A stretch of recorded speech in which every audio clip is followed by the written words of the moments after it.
ಹುಣಸಗಿ ತಾಲೂಕಿನ ಶ್ರೀರಾಮನಗರದ ಸ್ಕಾಲರ್ ಆಂಗ್ಲ ಮಾಧ್ಯಮ ಶಾಲೆಯಲ್ಲಿ ವಾರ್ಷಿಕ ಸ್ನೇಹ ಸಮ್ಮೇಳನ ಹಾಗೂ ಸಾಂಸ್ಕೃತಿಕ ಕಾರ್ಯಕ್ರಮ ನಡೆಸಲಾಯಿತು.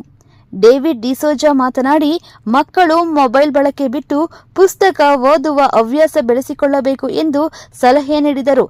ಸಂಸ್ಥೆ ಸಂಸ್ಥಾಪಕ ಡೇವಿಡ್ ಭಾಸ್ಕರ್ ಮಾತನಾಡಿದರು. ನಂತರ ಮಕ್ಕಳಿಂದ ವಿವಿಧ ಸಾಂಸ್ಕೃತಿಕ ನೃತ್ಯ ನೀಡಲಾಯಿತು. ಮುಖ್ಯೋಪಾಧ್ಯಾಯಿನಿ ಮಹಿರಾ ಶೀಲಾ ಬೀದರ್, ನಜೀರ್ ಅಹಮದ್, ಮೇಗುಮಿ ಭಾಸ್ಕರ್, ನಂದೀಶ್, ರೇಣುಕಾ, ಸಾನಿಯಾ ಸೇರಿದಂತೆ ಪಾಲಕ ಪೋಷಕರು ಇದ್ದರು.